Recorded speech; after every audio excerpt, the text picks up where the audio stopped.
हत्या और मणिपुर के कैंप्स में मैंने महिलाओं से बात की, बच्चों से बात की, जो हमारे प्रधानमंत्री जी ने आज तक नहीं किया। अच्छा, तुम्हारे साथ क्या हुआ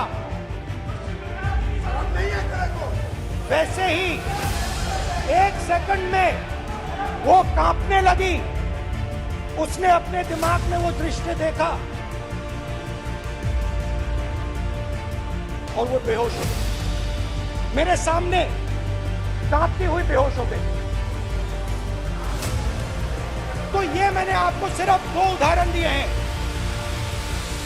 स्पीकर सर, इन्होंने मणिपुर में हिंदुस्तान की हत्या की है, सिर्फ मणिपुर की नहीं, हिंदुस्तान की हत्या की है।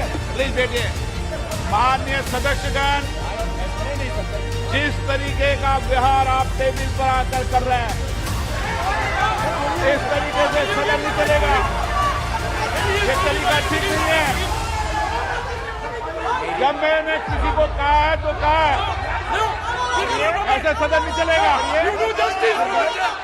और सदन नहीं चलाना चाहते अलग बात है, अब अपनी बात कहिए। गलत तरीका ये। नो, ऐसे सदन चलने वाला नहीं है। जो माननीय सदस्य टेबल पर आए उनके खिलाफ कार्रवाई होगी। प्लीज। हमारी जनता की आवाज है, दिल की आवाज है।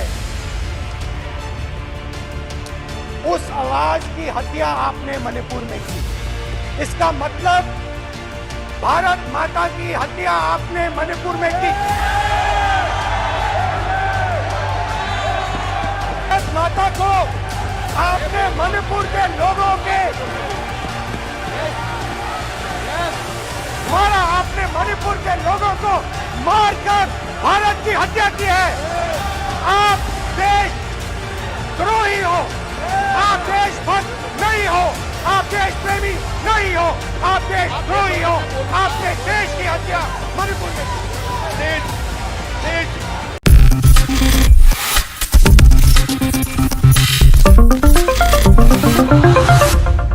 नमस्कार, नेक्स्ट 9 न्यूज देख रही हैं आप और मैं हूं आपके साथ प्रज्ञा सिंह। कांग्रेस पार्टी के वरिष्ठ नेता राहुल गांधी आखिरकार सदस्यता बहाल होने के बाद राहुल गांधी ने कल सदन में अपना पहला भाषण दे ही दिया। हालांकि राहुल गांधी क्या बोलेंगे, कब बोलेंगे, ये सवाल लगातार भारतीय जनता पार्टी पूछती हुई नजर आ रही थी और कल भारतीय जनता पार्टी के बीच सस्पेंस भी राहुल गांधी ने खत्म कर दिया। भारतीय जनता पार्टी इस चीज से घबरा रही थी कि कहीं राहुल गांधी फिर से अडानी मामले पर सवाल तो नहीं पूछ लेंगे। हालांकि राहुल गांधी ने अपने भाषण की शुरुआत में ही रिलैक्स होने के लिए भारतीय जनता पार्टी से कह दिया, तमाम मंत्रियों से कह दिया कि आप घबराएं नहीं, आप रिलैक्स करें, मैं अडानी मामले पर आज नहीं बोलूंगा। जिसके बाद राहत की सांस भारतीय जनता पार्टी के तमाम मंत्री जो सदन में मौजूद थे वो लेते हुए नजर आए। लेकिन राहुल गांधी ने मणिपुर का जो वाकया है वो इस तरह से बताया कि सदन में मौजूद लगभग जितने भी लोग जो वाकई में जिनके अंदर इंसानियत बची हुई है उनकी आंखें नम हो गई होंगी। जिस तरह से राहुल गांधी अपने एक्सपीरियंस को सदन में बताते हुए नजर आए। हालांकि पक्ष यानी कि जो भारतीय जनता पार्टी के समर्थक हैं, जो मंत्री हैं, उन्होंने पूरी कोशिश की कि राहुल गांधी मणिपुर के हालातों को बयान ना कर पाए। राहुल गांधी को रोकने की काफी कोशिश की गई, उनकी आवाज को दबाने की कोशिश की गई और सबसे हैरान कर देने वाली बात कि राहुल गांधी जब संबोधन अपना कर रहे थे, जब वो भाषण दे रहे थे, तो उनसे ज्यादा लोकसभा अध्यक्ष ओम बिरला के चेहरे पर कैमरे का फोकस रहा, जिससे यह साफ हो गया कि कहीं ना कहीं राहुल गांधी के शब्दों को, उनकी बातों को दबाने की कोशिश की जा रही है। सवाल लगातार ये उठ रहा है कि राहुल गांधी ने मणिपुर में महिलाओं के साथ हुई अभद्रता के कई ऐसे वाक्य बताए और उस पर ध्यान भारतीय जनता पार्टी का नहीं था। जाहिर सी बात है, राहुल गांधी क्या कुछ कह रहे थे इसे बड़े ध्यान से भारतीय जनता पार्टी के मंत्री सुन रहे थे। खास तौर पर केंद्रीय महिला एवं बाल विकास मंत्री स्मृति ईरानी, क्योंकि अगला संबोधन उन्हीं का था। और हो सकता है कि स्मृति ईरानी जी ध्यान से राहुल गांधी के भाषण को इसलिए सुन रही थी क्योंकि वो ये सोच रही थी कि राहुल गांधी के आखिरकार वो कौन सा ऐसा शब्द है जिस पर वो राहुल गांधी को घेरने का काम करें। लेकिन अफसोस, राहुल गांधी ने अपने भाषण में उन्हें मौका ही नहीं दिया और आखिरकार राहुल गांधी को घेरा कैसे जाए, स्मृति ईरानी ये सोच ही रही थी। तब राहुल गांधी के साथ एक ऐसा वाकया हो गया कि स्मृति ईरानी को मौका मिल गया राहुल गांधी को घेरने का। दरअसल आपको बता दें कि राहुल गांधी का भाषण खत्म होने के बाद स्मृति ईरानी राहुल गांधी पर ये आरोप लगाती हुई नजर आ रही हैं कि उनके खानदान के संस्कार अच्छे नहीं हैं। राहुल गांधी महिला द्वेषी हैं। राहुल गांधी ने भरे सदन में महिला सांसदों के साथ अभद्रता की है। सुनिए जरा स्मृति ईरानी क्या कुछ कहते हुए राहुल गांधी को लेकर सदन में नजर आई। आपने मुझे बोलने को आमंत्रित किया है और अगर सदन, विशेषतः विपक्ष, मेरे वक्तव्य को सुनने का धैर्य रखे तो बहुत सारी चीजें उजागर हो सकती हैं। You are not India, for India is not corrupt. India believes in merit and not dynasty. And today of all the days, people like you need to remember what was told to the British: quit India. Corruption, quit India. Dynasty, quit India. Merit now finds place in India. अध्यक्ष महोदय, सबसे पहले आपकी पीठ पर, आपके आसन पर जिस प्रकार का आक्रामक बर्ताव आज देखा गया, उसका मैं खंडन करती हूं। पहली बार राष्ट्र के इतिहास में भारत मां की हत्या की बात की और कांग्रेस पार्टी यहां पर तालियां बजाती रही। जो भारत की हत्या की बात पर कांग्रेस पार्टी ने ताली पीटी आज इस सदन में, इस बात का संकेत पूरे देश को दिया कि मन में गद्दारी किसकी है। मैं आज हिंदुस्तानी होने के नाते कहती हूं, मणिपुर खंडित नहीं है, विभाजित नहीं है, मेरे देश का अंग है। देखा आपने, सुना भी कि किस तरह से मणिपुर के मुद्दे से भटकाने की कोशिश स्मृति ईरानी बखूबी करती हुई नजर आ रही हैं। स्मृति ईरानी का ध्यान इस बात पर नहीं है कि मणिपुर में बेटियों के साथ जो दरिंदगी हो रही है उसे कैसे रोका जाए। बीते 80 दिनों से मणिपुर की जनता जो आग में झुलस रही है, उस झुलसती जनता को कैसे बचाया जाए, इस पर भी केंद्रीय मंत्री स्मृति ईरानी का ध्यान नहीं था। स्मृति ईरानी का ध्यान इस बात पर था कि सदन में राहुल गांधी ने भारतीय जनता पार्टी की महिला सांसदों को देखकर फ्लाइंग किस किया। जी हाँ, ये आरोप स्मृति ईरानी लगाती हुई नजर आ रही हैं। सवाल लगातार ये उठ रहा है कि स्मृति ईरानी अगर वाकई में राहुल गांधी ने ऐसा किया भी है तो, हालांकि पुष्टि नहीं की जा रही इस बात की कि राहुल गांधी ने ऐसा कुछ किया या नहीं किया, लेकिन अगर राहुल गांधी ने ऐसा किया भी तो इस हरकत से स्मृति ईरानी इतनी आग बबूला हो गई। लेकिन स्मृति ईरानी को मणिपुर की उन महिलाओं का ख्याल नहीं आया जिन्हें नग्न करके बीच सड़क पर घुमाया गया, उनके साथ अभद्रता की जितनी भी सीमाएं थी उन्हें लांघ दिया गया। लेकिन तब ये गुस्सा क्या स्मृति ईरानी की आवाज में सुनाई दिया? बिल्कुल नहीं। बता दें, स्मृति ईरानी ने इस मुद्दे को सदन में क्या उठाया, पूरी की पूरी भारतीय जनता पार्टी राहुल गांधी के खिलाफ मानो एक मशाल हाथ में लेकर निकल गई। सुनिए जरा भारतीय जनता पार्टी के उन महिला सांसदों के बयान जो राहुल गांधी के खिलाफ लोकसभा में शिकायत दर्ज करा कर आई हैं। सुनिए। But Rahul Gandhi, by giving plain kiss to us, Smriti Irani ji, all women members, he went away. This is totally misbehavior of a member. This is inappropriate and indecent behavior of a member. Senior members are telling this has never happened in the history of Parliament of India. पहली बार ऐसे हो रही है, एक member parliament का अंदर किसी महिला के सामने प्लेन किस दे रहे हैं। ये क्या बिहेवियर है, क्या नेता है वो। इसीलिए हम आज स्पीकर को कंप्लेंट दिया है, सीसी कैमरे से इसका फुटेज लेना एंड मेंबर का ऊपर कार्यवाही करना, ऐसे हम मांग रखे हैं। हम सभी महिला एमपी से ऐसे मांग रखे हैं कि नहीं, ऐसा अभद्र व्यवहार कभी नहीं देखा।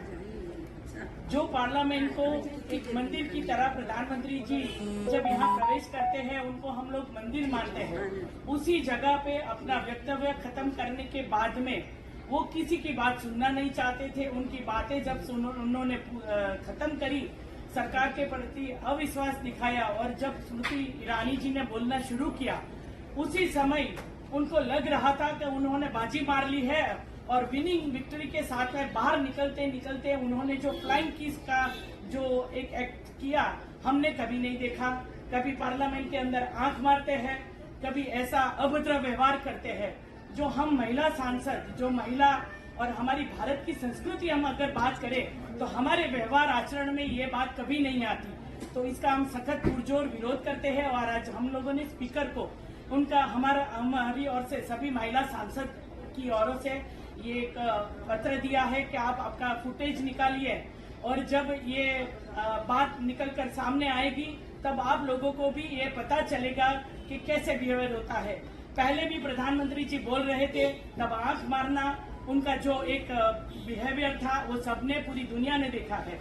आज तो हद कर दी और आज ऐसे अभद्र व्यवहार पार्लियामेंट के अंदर हम लोगों ने कभी नहीं देखा, जिसका हम लोग पूरा जोर विरोध करते हैं। देखा आपने और सुना भी कि किस तरह से राहुल गांधी के खिलाफ ये महिलाएं आरोप लगा रही हैं कि महिला सांसदों के साथ इस तरह का भद्र व्यवहार बिल्कुल भी बर्दाश्त नहीं किया जाएगा। महिलाओं के साथ राहुल गांधी इस तरह की हरकत कैसे कर सकती हैं। लेकिन सवाल ये उठ रहा है, ये तमाम भारतीय जनता पार्टी की महिला सांसद आखिरकार तब क्यों कुछ नहीं बोली जब मणिपुर में बेटियों के साथ इस तरह की दरिंदगी हुई। ये महिला सांसद तब क्यों कुछ नहीं बोली जब बंगाल में महिलाओं के साथ इस तरह की अभद्रता हो रही थी। आखिरकार ये महिला सांसद और खास तौर पर स्मृति ईरानी जी तब क्यों नहीं बोली जब देश की पहलवान खिलाड़ी यौन उत्पीड़न के आरोप लगा रही थी सांसद बृजभूषण शरण सिंह पर। महीनों तक वो दिल्ली की सड़कों पर बैठी रही, इंसाफ की गुहार लगाती रही। स्मृति ईरानी जी और नरेंद्र मोदी जी से लगातार अपील करती रही कि हमारी मदद करें, हमें इंसाफ दिलाएं। और अब इन्हीं स्मृति ईरानी को किस तरह से राहुल गांधी के समर्थन में उतरी नेता डिसूजा आईना दिखाने का काम करती हुई नजर आ रही है। सुनिए जरा। मुझे समझ में नहीं आता स्मृति ईरानी जी का खून कैसा वाला खून है कि वो कभी भी कोई महिला मुद्दों पे वो बोल नहीं सकती है। महिला एवं बाल मंत्री रहते हुए मणिपुर के बेटियों की जो हालत हो रही थी उस पे तो वो चुप है, महंगाई पे चुप रहती है, बढ़ती अपराधों से वो चुप रहती है। जब भी कोई भाजपा का जो किसी की कोई बेटा या कोई भाजपा के सांसद पे कोई अत्याचार, महिलाओं पे अत्याचार करते, वो उस पे भी चुप रहती है। और आज उनकी हिम्मत कैसे हुई राहुल गांधी जी के खून के बारे में, उन्होंने शायद उनको पता नहीं, वो भाजपा के और देश के प्राइम मिनिस्टर नरेंद्र मोदी जी के प्रचार में इतनी व्यस्त है कि वो भूल रही है इतिहास को। ये राहुल गांधी जी का ही खून है जिसके दादी ने देश के लिए जान दिया, जिसके पिताजी का खून, इस परिवार का खून का एक एक कतरा देश के लिए समर्पित रहा है। वो क्या जानती है? वो संस्कारों की बात करती है। स्मृति ईरानी जी, हमारा मुंह मत खोलिए। संस्कारों की बात और भ्रष्टाचार की बात आपके मुंह से शोभा नहीं देती है।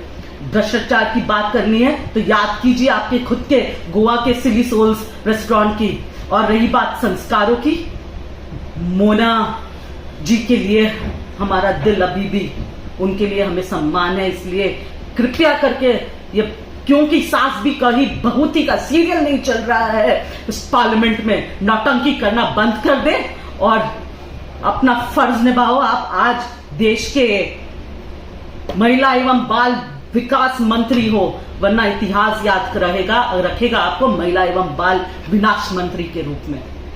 देखा आपने कि किस तरह से साफ तौर पर नेता डिसूजा का कहना रहा कि राहुल गांधी पर लांछन लगाने वाली स्मृति ईरानी मणिपुर में बेटियों के साथ हो रही दरिंदगी पर आखिरकार क्यों कुछ नहीं बोल रही हैं, क्यों वो खामोश है। साफ तौर पर नेता डिसूजा ने यह तक कह दिया कि सदन में अपने टीवी सीरियल क्योंकि सास भी कभी बहू की नौटंकी को ना दिखाएं, मुद्दों पर बात करें, बेटियों पर बात करें, बेटियों के साथ हो रही दरिंदगी पर बात करें, ना कि मुद्दों से भटकाने की कोशिश करें। सवाल लगातार ये उठ रहा है कि कब तक मंत्री अपनी जिम्मेदारियों से बचते रहेंगे, कब तक मणिपुर में हो रही हिंसा का जो मुद्दा है उससे भागने की कोशिश भारतीय जनता पार्टी करती रहेगी।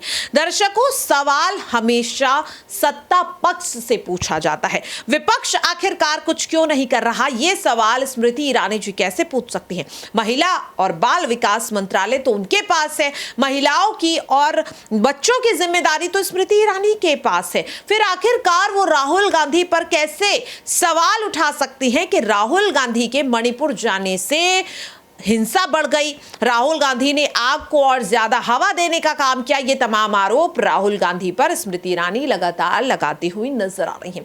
लेकिन आप सभी के लिए अब सुनना जरूरी है राहुल गांधी का वो भावुक कर देने वाला बयान जो मणिपुर दौरे के दौरान राहुल गांधी ने एक्सपीरियंस किया और जो वो सदन में बताते हुए नजर आए। हालांकि भारतीय जनता पार्टी ने पूरी कोशिश की कि राहुल गांधी को बोलने ना दिया जाए। सुनिए जरा।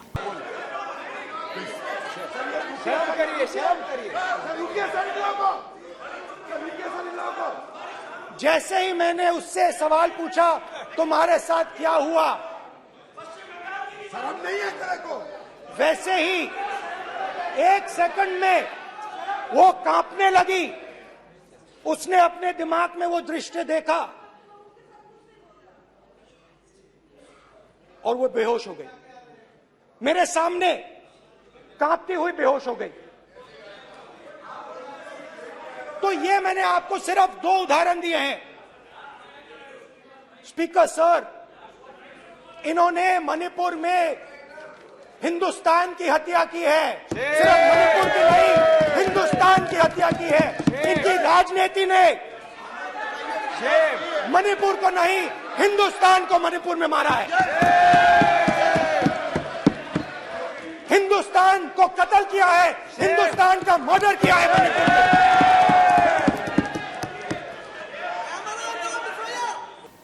तो देखा आपने और सुना भी कि किस तरह से साफ तौर पर राहुल गांधी ने उस दर्द को सदन में बयां करने की कोशिश की जो मणिपुर में महिलाएं झेल रही हैं।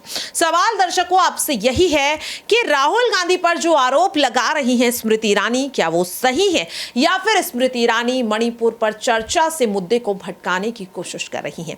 अपनी राय कमेंट बॉक्स में जरूर शेयर करिएगा। आज के लिए इस खास रिपोर्ट में इतना ही। बाकी ऐसी ही तमाम अपडेट्स के लिए आप सभी देखते रहिए नेक्स्ट 9 न्यूज़।